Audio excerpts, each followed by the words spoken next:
ಶ್ರೀಗುರುಭ್ಯೋ ನಮಃ ಪರಮಗುರುಭ್ಯೋ ನಮಃ.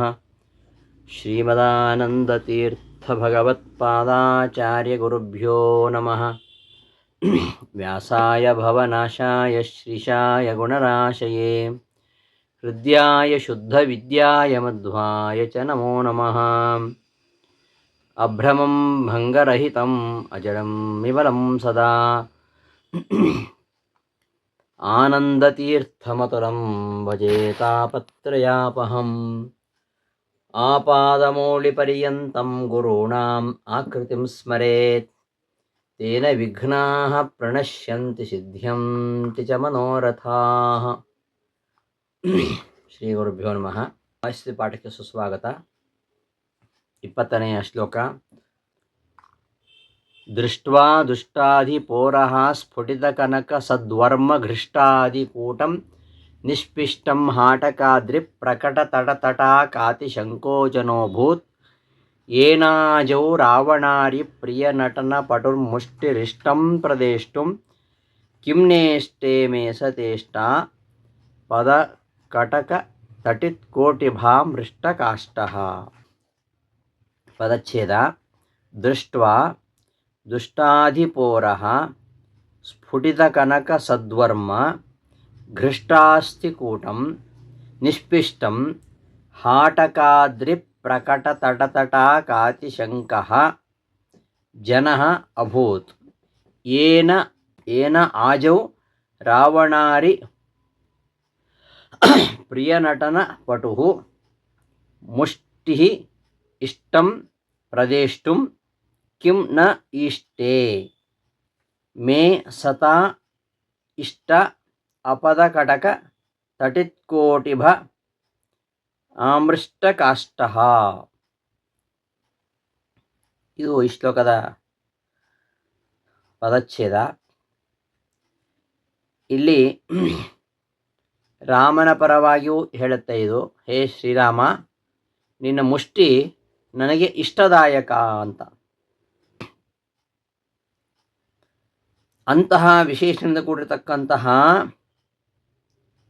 ಸಹ ಭವಾನ್, ಅಂತಹ ನೀನು ನನ್ನ ಇಷ್ಟಂ ಕಿಮ್ನೇಷ್ಟೇ, ನನ್ನ ಇಷ್ಟಾರ್ಥವನ್ನು ಕೊಡಲು ಸಮರ್ಥನಾಗಿಲ್ಲವೇ, ಅರ್ಥಾತ್ ಸರ್ವಥಾ ನನ್ನ ಇಷ್ಟಾರ್ಥವನ್ನು ಕೊಡಲು ಸಮರ್ಥನಾಗಿ ಇದ್ದೀಯಾ ಎಂಬುದು ಈ ಶ್ಲೋಕದಲ್ಲಿರ್ತಕ್ಕಂತಹ ಪ್ರಧಾನವಾದ ವಾಕ್ಯ. ಸಹ ಭವಾನ್, ಅಂತಹ ನೀನು ನನಗೆ ಇಷ್ಟನಲ್ಲವೇ, ಇಷ್ಟವಾದ್ದನ್ನು ಕೊಡಲು ಸಮರ್ಥನಲ್ಲವೇ ಅನ್ನೋದು ಪ್ರಧಾನ ವಾಕ್ಯ. ಸಹ ಭವಾನ್ ಎಂಬ ಕರ್ತೃಪದಕ್ಕೆ ಇಲ್ಲಿ ವಿಶೇಷಣಗಳಿವೆ. ಯಾವ ವಿಶೇಷಣ ಅಂದರೆ ರಾವಣಾರಿ ಪ್ರಿಯನಟನ ಪಟುಃ, ಅದೊಂದು ವಿಶೇಷಣ. ಮುಷ್ಟಿ ಆಮೃಷ್ಟಕಾಷ್ಟಃ, ಈ 3 ಪದಗಳು ನೇರವಾಗಿ ವಿಶೇಷಣ. ಏನ ಆಜೌ ನಿಷ್ಪಿಷ್ಟಂ ದುಷ್ಟಾಧಿಪೋರಃ ದೃಷ್ಟ್ವಾ ಜನಃ ಹಾಟಕಾದ್ರಿ ಪ್ರಕಟತಟಕಾತಿಶಂಕಃ ಅಭೂತ್ ಎಂಬುದು ವಿಶೇಷಣ ರೂಪವಾಗಿರತಕ್ಕಂತಹ ಅಪೂರ್ಣ ವಾಕ್ಯ. ಯಾವ ನಿನ್ನಿಂದ ಯುದ್ಧದಲ್ಲಿ ಚೂರ್ಣೀಕೃತವಾದ ರಾವಣನ ಎದೆಯನ್ನು ನೋಡಿ ಜನಗಳು ಇದು ಕೆರೆ ಇರಬೇಕು ಅಂತ ಭ್ರಾಂತಿಗೊಂಡರೋ ಅಂತಹ ನೀನು ಅಂತ ಅನ್ವಯ. ಹೇ ಶ್ರೀರಾಮ, ನೀನು ರಾವಣನೊಡನೆ ಯುದ್ಧಕ್ಕೆ ನಿಂತಾಗ ದೇವೇಂದ್ರನಿಗೆ ಕವಚವನ್ನು ಕಳಿಸಿಕೊಡ್ತಾನೆ. ನೀನು ಆ ಕವಚವನ್ನು ಧಾರಣ ಮಾಡಿ ರಥ ಏರಿಕೊಂಡು ಒಂದು ಚಿನ್ನದ ಕಡಗದಿಂದ ಅಲಂಕೃತವಾಗಿರತಕ್ಕಂತಹ ನಿನ್ನ ದೃಢವಾದ ಮುಷ್ಟಿಯಿಂದ ಬಾಣಪ್ರಯೋಗ ಮಾಡಿ ರಾವಣನ ಎದೆಯನ್ನು ಸೀಳಿಕೊಂದುಬಿಟ್ಟೆ. ಆಗ ಪರ್ವತದ ತಪ್ಪಲಿನಂತೆ ವಿಶಾಲವಾಗಿದ್ದು ಚಿನ್ನದ ಕವಚದಿಂದ ಮುಚ್ಚಿ ಹೋಗಿರತಕ್ಕಂತಹ ರಾವಣನ ಎದೆ ಅದು ಸುವರ್ಣಮಯವಾದ ಮೇರು ಪರ್ವತದ ಹಾಗೆ ಹೊಳಿತಾ ಇತ್ತು. ನಿನ್ನ ಬಾಣದಿಂದ ಆ ಕವಚ ಒಡೆದು ಹೋಯಿತು. ಅದರ ಜೊತೆಗೆ ಒಳಗಿನ ಎಲಬುಗಳು ಕೂಡ ಪುಡಿ ಪುಡಿಯಾಗಿ ಹೋದವು. ಎದೆ ಹಳ್ಳ ಬಿದ್ದು ರಕ್ತಮಯವಾಗಿ ಹೋಯಿತು. ಜನ ಅದನ್ನು ಕಂಡು ಮೇರು ಪರ್ವತದ ತಪ್ಪಲಿನಲ್ಲಿ ಒಂದು ಕೆಂಪಾದ ನೀರಿನ ಕೊಳ ಇದೆ ಅಂತ ಭ್ರಾಂತಿಗೊಂಡರು. ಈ ರಾವಣನ ಪೀಡಿಗೆ ಒಳಗಾಗಿರತಕ್ಕಂತಹ, ಅವನನ್ನು ದ್ವೇಷ ಮಾಡ್ತಾ ಇರತಕ್ಕಂತಹ ದೇವತೆಗಳಿದ್ದಾರಲ್ಲ, ಅವರಿಗೆ ಇದು ಅತ್ಯಂತ ಪ್ರಿಯವಾಗಿರತಕ್ಕಂತಹ ಕಾರ್ಯ ಆಯಿತು. ಹೀಗೆ ದೇವತೆಗಳ ಅಭೀಷ್ಟವನ್ನು ಪೂರೈಸಬಲ್ಲಂತಹ ನಿನ್ನ ಮುಷ್ಟಿ ನನ್ನ ಅಭೀಷ್ಟವನ್ನು ಪೂರೈಸುವುದಿಲ್ಲವೇನು? ಕೋಟಿ ಮಿಂಚಿನಂತೆ ಹೊಳೆತಕ್ಕಂತಹ ಚಿನ್ನದ ಕಡಗ ತೊಟ್ಟುಕೊಂಡು ದಿಕ್ಕುಗಳನ್ನು ಬೆಳಗಿಸ್ತಕ್ಕಂತಹ ನಿನ್ನ ಮುಷ್ಟಿ ನನ್ನ ಅಭೀಷ್ಟವನ್ನು ಪೂರೈಸಲಿ ಎಂಬುದಾಗಿ ರಾಮನ ಪರವಾದ ಅರ್ಥ ಈ ಶ್ಲೋಕಕ್ಕೆ. ಇನ್ನು ಹನುಮನ ಪರವಾಗಿಯೂ ಅರ್ಥ ಇದೆ. ಹೇ ಹನುಮ, ಯುದ್ಧದಲ್ಲಿ ಮೂರ್ಛಿತನಾಗಿ ಬಿದ್ದಿದ್ದ ಲಕ್ಷ್ಮಣ ಒಂದು ಬಾರಿ. ಒಮ್ಮೆ ಮೂರ್ಛಿತನಾಗಿ ಬಿದ್ದಂತಹ ಲಕ್ಷ್ಮಣನನ್ನು ರಾವಣ ಎತ್ಕೊಂಡು ಹೋಗಲಿಕ್ಕೆ ಪ್ರಯತ್ನ ಮಾಡ್ತಾನೆ. ಅದನ್ನು ನೋಡಿ ಕೂಡಲೇ ಧಾವಿಸಿ ಬಂದು ಅವನ ಎದೆಗೆ ಮುಷ್ಟಿಯಿಂದ ನೀನು ಗುದ್ದಿದೆ. ಅಷ್ಟರಿಂದಲೇ ಅವನ 10 ಬಾಯಿಗಳಿಂದಲೂ ರಕ್ತ ಕಾರಿಕೊಂಡು ಕಿವಿಗಳಿಂದ ಕಣ್ಣುಗಳಿಂದ ರಕ್ತ ಹೊರಗೆ ಚಿಮಳಿಕೆ ಶುರುವಾಯಿತು. ತಲೆಯೇ ತಿರುಗಿ ಹೋಯಿತು. ಮೂರ್ಛೆ ಬಂದಂತಾಗಿ ನಿಶ್ಚೇಷ್ಟಿತನಾಗಿ ಕುಸಿದು ಬಿದ್ದುಬಿಡ್ತಾನೆ ರಾವಣ. ಏನಾಗ್ತಾ ಇದೆ, ತಾನು ಎಲ್ಲಿದ್ದೇನೆ ಎಂಬುದು ಅವನಿಗೆ ಗೊತ್ತಾಗಲಿಲ್ಲ. ಆಗ ಅವನ ಆ ಒಂದು ಮುಷ್ಟಿ ಪ್ರಹಾರದಿಂದ 10 ಬಾಯಿಗಳಿಂದಲೂ ರಕ್ತ ಕಾರ್ಕೊಂಡಿದ್ದಾನೆ. ಕಣ್ಣು ಕಿವಿಗಳಿಂದ ರಕ್ತ ಹರಿದು ಬರ್ತಾ. ಇದನ್ನು ನೋಡಿ ಜನ ಏನು ತಿಳ್ಕೊಂಡ್ರು ಅಂದರೆ, ತಪ್ಪಲು ಪ್ರದೇಶದ ಆಗಿರತಕ್ಕಂತಹ ವಿಶಾಲವಾಗಿರತಕ್ಕಂತಹ ಅವನ ಒಂದು ಎದೆಯಿಂದ ರಕ್ತ ಹರಿದು ಬರ್ತಾ ಇದೆ. ಅದನ್ನು ನೋಡುವಾಗ ಅವನದು ಬಂಗಾರದ ಕವಚನ ಹಾಕ್ಕೊಂಡಿದ್ದ. ಸುವರ್ಣಮಯವಾಗಿರತಕ್ಕಂತಹ ಮೇರು ಪರ್ವತದಂತೆ ಹೊಳಿತಾ ಇರತಕ್ಕಂತಹ ಅದು ಹಳ್ಳಾಗಿ ಹೋಗಿತ್ತು. ಅಂತಹ ಆ ಹಳ್ಳದಂತೆ ಇರತಕ್ಕಂತಹ ಎದೆಯಿಂದ ರಕ್ತ ಹರಿದು ಬರ್ತಾ ಇದೆಯಲ್ಲ, ಅದು ಕೆಂಪು ನೀರಿನ ಕೊಳ ಅಂತ ಜನ ಭ್ರಮೆಗೊಂಡರು. ಹೀಗೆ ರಾವಣನ ಶತ್ರುವಾಗಿರತಕ್ಕಂತಹ ರಾಮನಿಗೆ ಪ್ರಿಯವಾದ ಇಂತಹ ವೀರ ಕಾರ್ಯವನ್ನು ಮಾಡೋದರಲ್ಲಿ ನಿನ್ನ ಮುಷ್ಟಿ ಒಳ್ಳೆ ಸಮರ್ಥವಾಗಿದೆ. ಕೋಟಿ ಮಿಂಚುಗಳಂತೆ ಹೊಳೆತಕ್ಕಂತಹ ಚಿನ್ನದ ಕಡಗ ತೊಟ್ಟು ದಿಕ್ಕನ್ನು ಬೆಳೆಸ್ತಕ್ಕಂತಹ ನಿನ್ನ ಮುಷ್ಟಿ ನನ್ನ ಅಭೀಷ್ಟಗಳನ್ನು ಪೂರೈಸಲಾರದಾ ಅಂತ ಇಲ್ಲಿ ತ್ರಿವಿಕ್ರಮ ಪಂಡಿತಾಚಾರ್ಯರು ರಾಮದೇವರನ್ನು, ಹನುಮಂತನನ್ನು ಪ್ರಾರ್ಥನೆ ಮಾಡ್ತಾ ಇದ್ದಾರೆ. ಹೀಗೆ ರಾಮಪರವಾಗಿರತಕ್ಕಂತಹ ಅರ್ಥ ಹಾಗೂ ಹನುಮಪರವಾಗಿರತಕ್ಕಂತಹ ಅರ್ಥವೂ ಕೂಡ ಇರೋದನ್ನು ನಾವಿಲ್ಲಿ ನೋಡ್ಬೋದು. ದುಷ್ಟಾಧಿಪೋರ ಅಂದರೆ ದುಷ್ಟಾಧಿಪೋರಃ, ದುಷ್ಟರಾಗಿರತಕ್ಕಂತಹ ರಾಕ್ಷಸರಿಗೆ ಇವನ ಅಧಿಪ, ಒಡೆಯ ಅಂತಹ ರಾವಣನ ಉರಹ ಎದೆ, ಅದನ್ನು ರಾಮದೇವರು ಸೀಳ್ತಾರೆ, ಹೊಡೆದು ಚೂರು ಚೂರು ಮಾಡ್ತಾರೆ. ಹೀಗೆ 2 ರೀತಿಯ ಅರ್ಥ ಇದೆ. ಅನ್ವಯಾನುಸಾರ ಅರ್ಥ ನೋಡೋಣ. ರಾಮ ಪರವಾದ ಅರ್ಥ: ಯಾವ ಮುಷ್ಟಿಯಿಂದ ನಿಷ್ಪಿಷ್ಟಂ ಪುಡಿ ಮಾಡಲ್ಪಟ್ಟಂತಹ, ಸ್ಫುಟಿತ ಒಡೆದು ಹೋದ, ಕನಕ ಬಂಗಾರದ, ಸದ್ವರ್ಮ ಒಳ್ಳೆಯ ಕವಚವುಳ್ಳಂತಹ, ಘೃಷ್ಟ ಪುಡಿ ಮಾಡಲ್ಪಟ್ಟ, ಅಸ್ಥಿ ಎಲಬುಗಳ, ಕೂಟಂ ಸಮೂಹವುಳ್ಳ, ದುಷ್ಟಾಧಿಪೋರಃ ದುಷ್ಟರಿಗೆ ಅಧಿಪ, ದುಷ್ಟರಿಗೆ ನಾಯಕನಾಗಿರತಕ್ಕಂತಹ ರಾವಣನ ಉರಹ ಎದೆಯನ್ನು ದೃಷ್ಟ್ವಾ ನೋಡಿ, ಜನಃ ಲೋಕವು ಹಾಟಕಾದ್ರಿ ಅಂದರೆ ಬಂಗಾರದ ಪರ್ವತ ಅಂದರೆ ಮೇರು ಪರ್ವತ, ಆ ಸುವರ್ಣಮಯವಾಗಿರತಕ್ಕಂತಹ ಮೇರು ಪರ್ವತದ ಪ್ರಕಟ ಪ್ರಕಾಶಮಾನವಾದ ತಟ, ತಪ್ಪಲಿನಿರತಕ್ಕಂತಹ ತಟಾಕ ಕೆರೆ ಎಂಬುದಾಗಿ ಅತಿಶಂಕಃ ಬಲವಾದ ಭ್ರಾಂತಿ ಉಳ್ಳದ್ದು ಅಭೂತ್ ಆಯಿತು. ಆಜೌ ಯುದ್ಧದಲ್ಲಿ ರಾವಣನ ದ್ವೇಷ ಮಾಡತಕ್ಕಂತಹ ದೇವತೆಗಳಿಗೆ ಪ್ರಿಯವಾದ್ದನ್ನು ಪ್ರಿಯ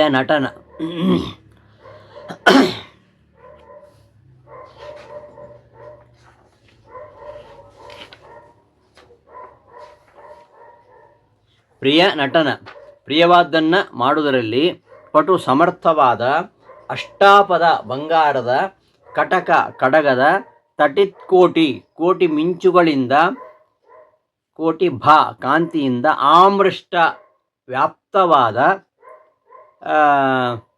ಕಾಷ್ಟ ದಿಕ್ಕುಗಳುಳ್ಳ ತೇ ನಿನ್ನ ಸಹ ಮುಷ್ಟಿ ಆ ಮುಷ್ಟಿಯು ಮೇ ನನಗೆ ಇಷ್ಟಂ ಅಭಿಷ್ಟವನ್ನು ಪ್ರದೇಷ್ಟುಂ ಕೊಡಲು ಕಿಮ್ನೇಷ್ಟೇ ಸಮರ್ಥವಾಗದೇನು, ಖಂಡಿತವಾಗಿ ಸಮರ್ಥವಾಗುತ್ತೆ ಅಂತ ರಾಮನ ಪರವಾದ ಅರ್ಥ.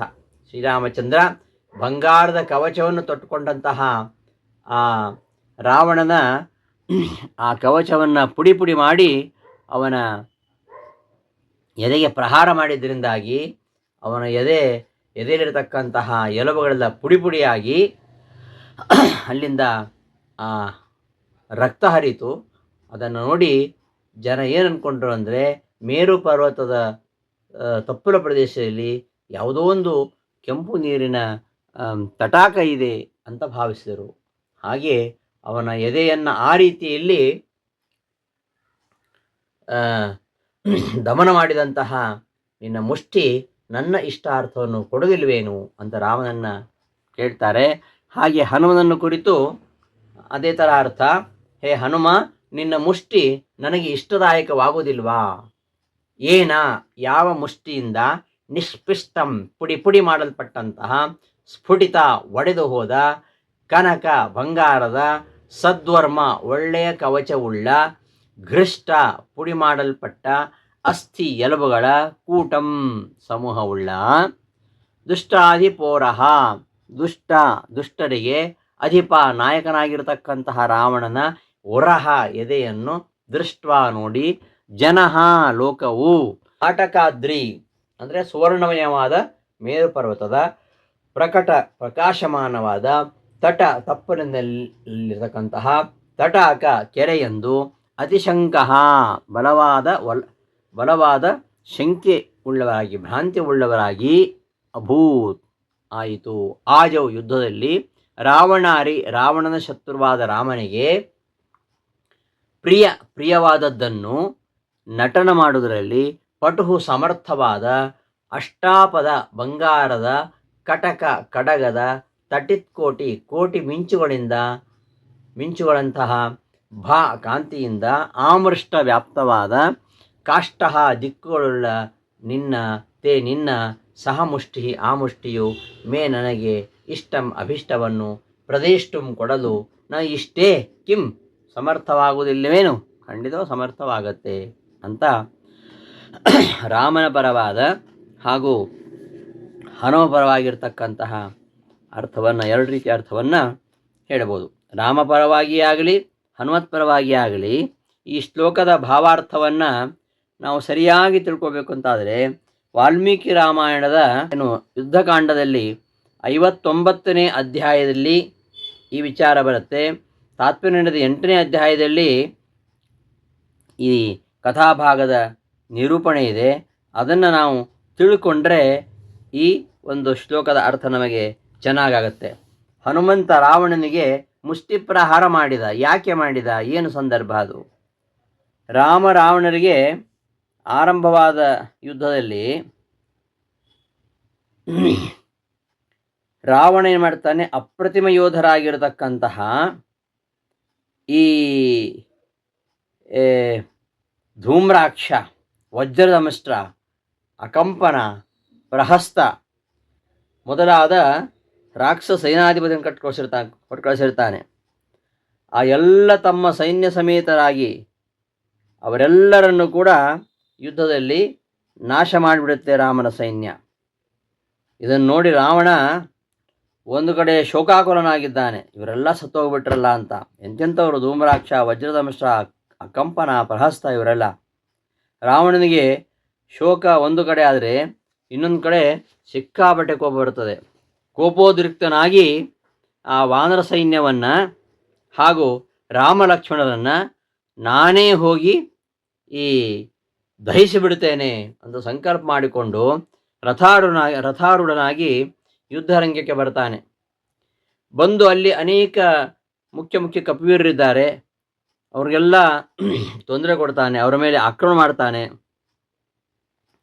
ಅದನ್ನು ನೋಡಿ ಲಕ್ಷ್ಮಣ ಅವನನ್ನು ಎದುರಿಸಿ ಯುದ್ಧ ಮಾಡಲಿಕ್ಕೆ ಆರಂಭಿಸ್ತಾನೆ.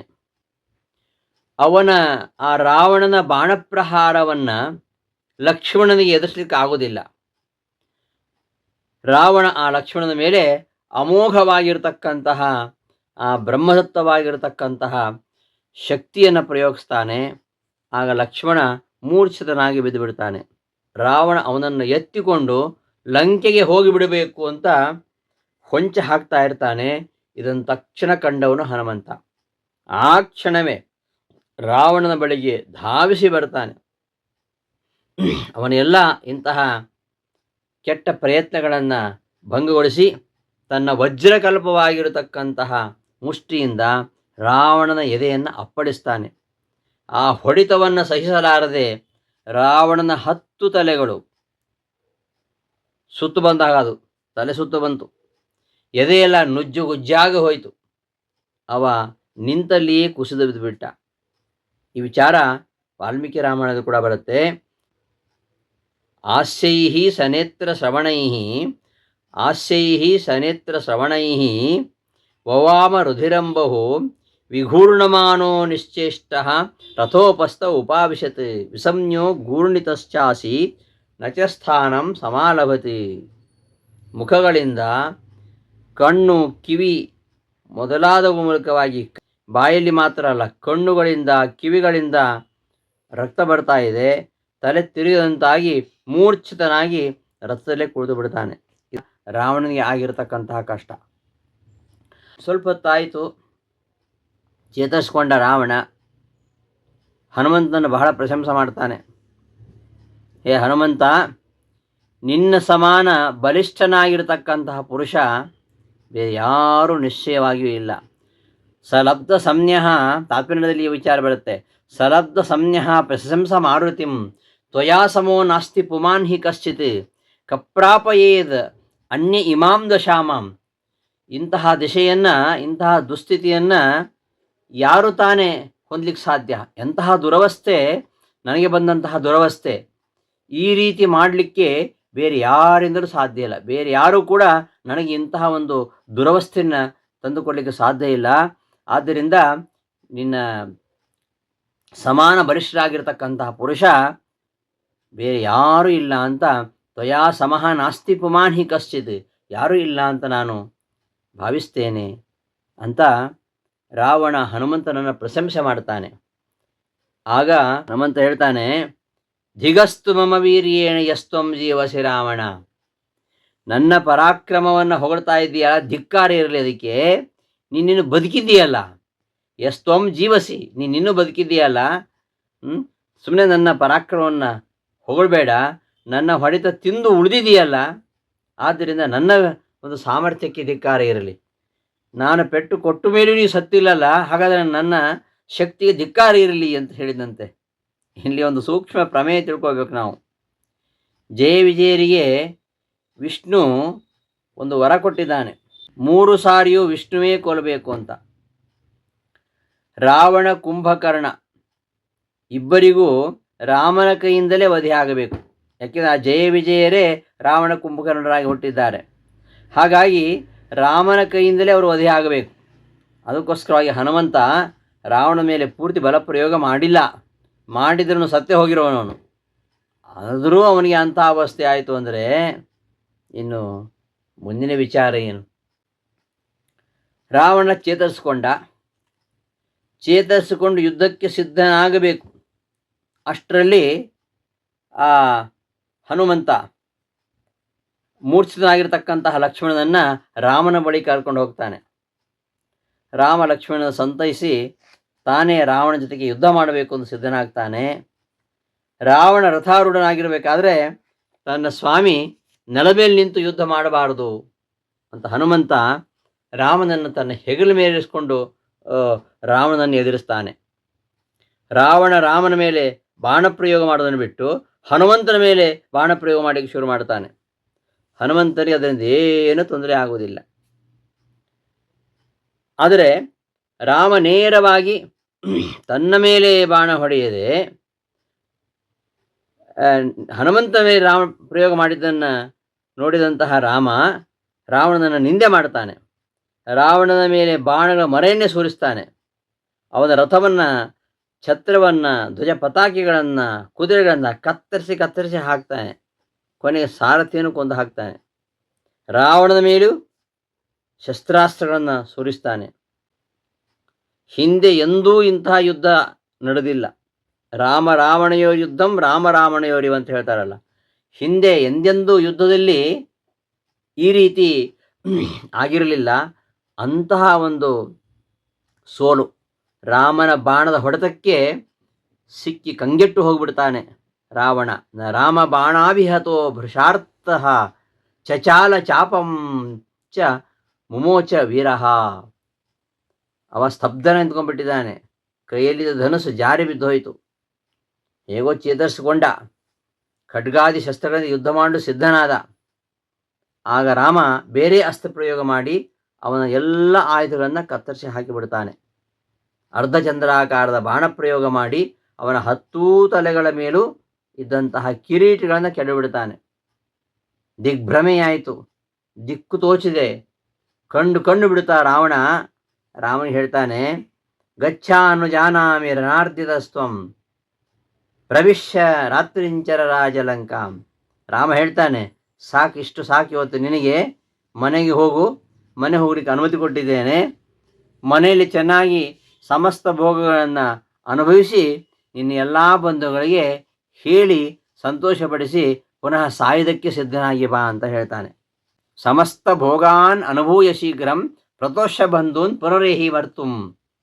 ನಿನ್ನ ಸಮಸ್ತ ಭೋಗಗಳನ್ನು ನೀನು ಅನುಭವಿಸಿ ನಿನ್ನ ಬಂಧುಗಳಿಗೆಲ್ಲ ಹೇಳಿ ಸಂತೋಷಪಡಿಸಿ ಪುನಃ ಸಾಯುವುದಕ್ಕೆ ಸಿದ್ಧನಾಗಿಯೇ ಬಾ ಅಂತ ರಾವಣನನ್ನು ಮೂದಲಿಸಿ ಹೇಳ್ತಾನೆ. ಇದಾದ ಮೇಲೆ ರಾವಣ ಮನೆಗೆ ಹಿಂದಿರುಗ್ತಾನೆ. ಆ ಹಿಂದಿರುಗಿದ ಅವಸ್ಥೆಯನ್ನು ವಾಲ್ಮೀಕಿ ಮಹರ್ಷಿಗಳು ವರ್ಣನೆ ಮಾಡ್ತಾರೆ.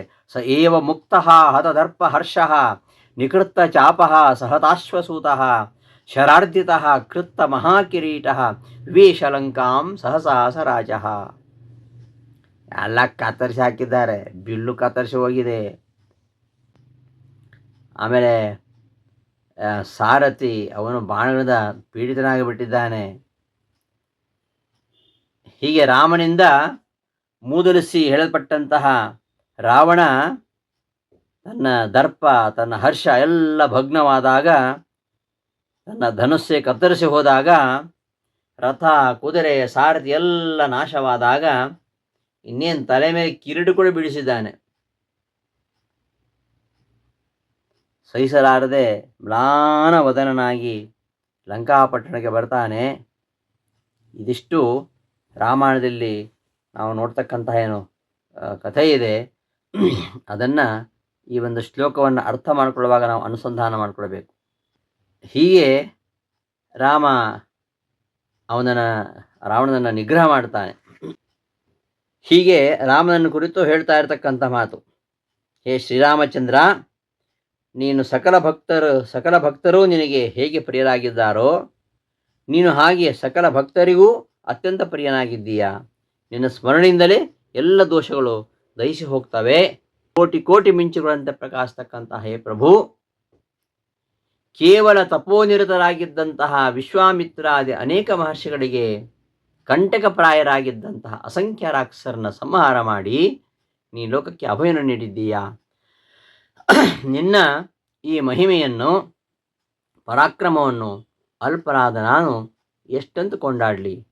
ಯಾವ ರಾವಣನ ಪರಾಕ್ರಮವನ್ನು ಎದುರಿಸಲಾರದೆ ಇಂದ್ರಾದಿ ದೇವತೆಗಳೆಲ್ಲ ಕಂಗೆಟ್ಟು ಹೋಗಿದ್ದರೋ ಅಂತಹ ಅತುಲ ಪರಾಕ್ರಮಿ ಎನಿಸಿರತಕ್ಕಂತಹ ರಾವಣನೇ ನಿನ್ನ ಬಾಣದ ಹೊಡೆತಕ್ಕೆ ಸಿಕ್ಕಾಗ ಕಂಗೆಟ್ಟು ದಿಗ್ಭ್ರಾಂತನಾಗಿ ಹೋಗಿದ್ದಾನೆ. ಅವನು ಧರಿಸಿದಂತಹ ಕವಚವೆಲ್ಲ ಭಗ್ನವಾಗಿ ಹೋಗಿದೆ. ಮುಖ ತೋರ್ಸಲಿಕ್ಕೆ ಆಗ್ತಿಲ್ಲ ಅವನಿಗೆ.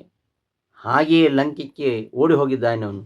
ಹೀಗೆ 3 ಲೋಕದಲ್ಲೇ ಮಹಾಪರಾಕ್ರಮಿ ಅಂತ ಪ್ರಸಿದ್ಧನಾಗಿರತಕ್ಕಂತಹ ರಾವಣನನ್ನೇ ನೀನು ತೃಣಪ್ರಾಯವಾಗಿ ಪರಾಭವಗೊಳಿಸಿದಂತಹ ನೀನು ನನ್ನಂತಹ ಅಲ್ಪನ ಇಷ್ಟಾರ್ಥವನ್ನು ನೆರವೇರಿಸುವುದಿಲ್ಲವೇನು? ಖಂಡಿತವಾಗಿ ನೆರವೇರಿಸ್ತೀಯ, ಅದರ ಅತಿಶಯ ಏನಿಲ್ಲ.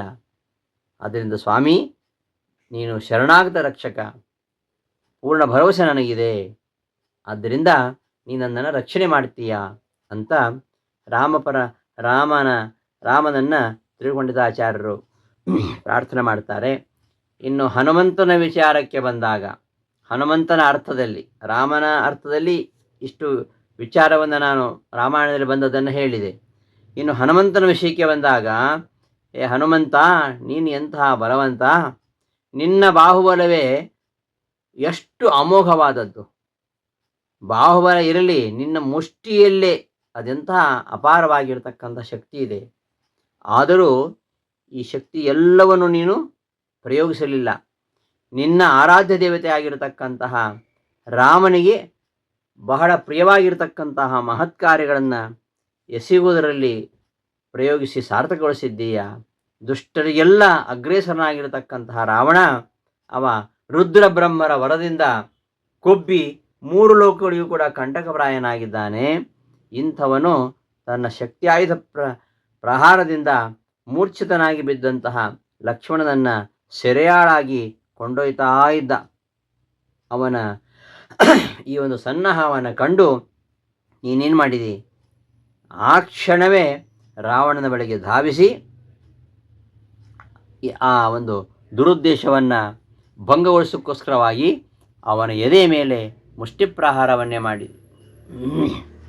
ಆ ಪ್ರಹಾರ ಇನ್ನೂ ಬಲವಾಗಿ ಮಾಡಿದರೆ ಕತೆ ಮುಗಿದೇ ಹೋಗ್ತಾ ಇತ್ತು. ಮುಂದೆ ರಾಮ ಕೊಲ್ಲುವಂಥ ಪ್ರಸಂಗವೇ ಇರಲಿಲ್ಲ. ಆದರೆ ರಾಮನೇ ಕೊಲ್ಲಬೇಕು ಅಂತ ವರ ಇದೆಯಲ್ಲ, ಅದಕ್ಕೋಸ್ಕರವಾಗಿ ಅಷ್ಟು ಜೋರಾಗಿ ಮುಷ್ಟಿಪ್ರಹಾರ ಮಾಡಿಲ್ಲ. ಆದರೆ ಅಂತಹ ಒಂದು ಮುಷ್ಟಿಪ್ರಹಾರಕ್ಕೆ ಅವನು ಕಂಗೆಟ್ಟು ಹೋದ. ಎಂತಹ ಮುಷ್ಟಿಪ್ರಹಾರ ಅದು! ಆ ರಾಕ್ಷಸಾಧಿಪನಾಗಿರ್ತಕ್ಕಂಥ ರಾವಣನ ಎದೆ ಬೆಟ್ಟದ ಹಾಗೆ ವಿಶಾಲವಾಗಿರ್ತಕ್ಕಂತಹ ಎದೆ. ಅವನ ಎದೆಗೂಡಿನ ಎಲ್ಲ ಎಲುಬುಗಳು ಉಬ್ಬಿಕೊಂಡು ಬೆಟ್ಟದ ಶಿಖರಗಳ ಹಾಗೆ ದೃಢವಾಗಿ ಅಭೇದ್ಯವಾಗಿದ್ದವು. ಅಂತಹ ಎದೆ ಮೇಲೆ ಅವ ಬಂಗಾರದ ಕವಚ ಬೇರೆ ಧರಿಸಿಕೊಂಡಿದ್ದ. ಇಷ್ಟಾದರೂ ನಿನ್ನ ಮುಷ್ಟಿಯ ಆ ಹೊಡೆತಕ್ಕೆ ಅವನ ಎದೆಯ ಪಂಜರದ ಎಲುಬುಗಳೆಲ್ಲ ಜಜ್ಜಿ ಹೋಗಿ ಪುಡಿ ಪುಡಿಯಾಗಿ ಹೋದವು. ಆ ಎದೆಯನ್ನು ಆಚ್ಛಾಸಿಕೊಂಡಂತಹ ಚಿನ್ನದ ಕವಚವು ಕೂಡ ನುಜ್ಜುಗುಜ್ಜಾಗಿ ಡೊಂಕಾಗಿ ಹೋಯಿತು. ಅಂತಹ ರಾವಣ ಈ ಅವಸ್ಥೆಯನ್ನು ಕಂಡು ಜನಗಳಿಗೆ ಏನೋ ದಿಗ್ಭ್ರಮೆಯಾಗಿ ಅವರು ಏನೇನೋ ಊಹಿಸ್ಕೊಂಡ್ರು ಅಂತ ಕವಿಯಲ್ಲಿ ಹೇಳಿದ್ದು. ಅದು ಮೇರು ಪರ್ವತದ ಒಂದು ತಪ್ಪಲ ಪ್ರದೇಶದಲ್ಲಿ ಒಂದು ಕೆಂಪು ನೀರಿನ ತಟಾಕ ಏನೋ ಅನ್ನೋ ರೀತಿಯಲ್ಲಿ ಕಂಡ್ರು ಅಂತ ಇಲ್ಲಿ ಕವಿಗಳು ಉತ್ಪ್ರೇಕ್ಷೆ ಮಾಡ್ತಾರೆ. ಅಂತಹ ರಾವಣನ ಎದೆ ಅದು ವಿಶಾಲವಾದ ಬೆಟ್ಟ, ಅದರ ಮೇಲೆ ಬಂಗಾರದ ಕವಚ ಬೇರೆ, ಅದು ಅಡ್ಡಾದಿಡ್ಡಿ ಮಡಚಿ ಮುದುರ್ಕೊಂಡಿದೆ. ಅಂತಹ ಎದೆಯ ಗೂಡಿನ ಎಲುಬುಗಳೆಲ್ಲ ಪುಡಿ ಪುಡಿಯಾಗಿರೋದರಿಂದ ದೊಡ್ಡ ಹಳ್ಳದಂತೆ ಕಾಣಿಸ್ತಾ ಇದೆ, ಅದರೊಳಗೆ ರಕ್ತ ಕಾಣಿಸ್ತಾ ಇದೆ. ಇದನ್ನು ಕಂಡು ಜನ ರಾವಣನ ಮುರಿದ ಆ ಎದೆಯನ್ನೇ ಮೇರು ಪರ್ವತ ತಪ್ಪಲಲ್ಲಿ ಒಂದು ಕಡೆ ಹರಡತಕ್ಕಂತಹ ಕೆಂಪು ನೀರಿನ ಕೆರೆ ಇರಬೇಕು ಅಂತ ಭ್ರಾಂತಿಗೊಂಡಂತೆ ಇದೆ ಎಂಬುದಾಗಿ ವರ್ಣನೆ ಮಾಡ್ತಾ ಇದ್ದಾರೆ. ಹೇ ಹನುಮಂತ, ನಿನ್ನ ಮುಷ್ಟಿಯ ಪ್ರಭಾವ ಅದು ಎಂಥದ್ದದು! ನಿನ್ನ ಕೈಗಳಲ್ಲಿರ್ತಕ್ಕಂತಹ ಚಿನ್ನದ ಖಡ್ಗಗಳು ಎಷ್ಟು ದಿವ್ಯ! ಅವುಗಳ ಒಂದು ಕೋಟಿ ಮಿಂಚುಗಳಂತೆ ಹೊಳಿತಾ ಇರತಕ್ಕಂತಹ ಆ ನಿನ್ನ ಕೈ ಅಲ್ಲಾದರೆ ಸಾಕು, ಆ ಕೈಗಳ ಕಾಂತಿ 10 ದಿಕ್ಕುಗಳಿಗೂ ಮಿಂಚು ಹೊಡೆದ ಹಾಗೆ ಆ ಬೆಳಕಿಂದ ಜಗಮಗಿಸ್ತದೆ. ಇಂತಹ ದಿವ್ಯವಾದ ಖಡ್ಗವನ್ನು ಧರಿಸಿದಂತಹ ಅಪಾರವಾದ ಶಕ್ತಿಯುಳ್ಳಂತಹ ನಿನ್ನ ಮುಷ್ಟಿ, ಆ ಮುಷ್ಟಿಯು ನನ್ನಂತಹ ಅಲ್ಪನ ಇಷ್ಟಾರ್ಥವನ್ನು ನೆರವೇರಿಸಿಕೊಳ್ಳಲು ಸಮರ್ಥ ಎಂಬುದರಲ್ಲಿ ಏನು ಸಂದೇಹ ಇಲ್ಲ. ನಿಸ್ಸಂದೇಹವಾಗಿ ಸರ್ವಥಾ ಅದು ನನ್ನ ಇಷ್ಟಾರ್ಥವನ್ನು ನಡೆಸೇ ಕೊಡುತ್ತೆ ಎಂಬ ಪೂರ್ಣ ವಿಶ್ವಾಸ ನನಗಿದೆ ಅಂತ ಈ ಶ್ಲೋಕದ ಅಭಿಪ್ರಾಯ. ರಾಮಾಯಣದಲ್ಲಿ ಬರತಕ್ಕಂತಹ ಅನೇಕ ವಿಚಾರಗಳನ್ನು ಇಲ್ಲಿ ನಾವು ಅನುಸಂಧಾನ ಮಾಡ್ಕೋಬೋದಾಗಿದೆ. ಪದ್ಯದಲ್ಲಿ ರಾಮದೇವರು ವಾಯುದೇವರಲ್ಲಿ ಹನುಮಂತ ದೇವರಲ್ಲಿ ಅನುಗ್ರಹ ಮಾಡಿದ ರೀತಿ, ಹನುಮಂತ ದೇವರು ರಾಮನ ಅನುಗ್ರಹವನ್ನು ಹೇಗೆ ಸಂಪಾದನೆ ಮಾಡಿದರು ಆ ವಿಚಾರವನ್ನು ಮುಂದಿನ ಪದ್ಯದಲ್ಲಿ ಹೇಳ್ತಾರೆ. ಆ ವಿಚಾರವನ್ನು ಮುಂದಿನ ಪಾಠದಲ್ಲಿ ನೋಡೋಣ ಅಂತ ಹೇಳ್ತಾ ಈ ದಿನದ ಪಾಠವನ್ನು ಸಮಾಪ್ತಿಗೊಳಿಸ್ತೇನೆ. ಶ್ರೀಕೃಷ್ಣ ಅರ್ಪಣಮಸ್ತು. ಧನ್ಯವಾದಗಳು.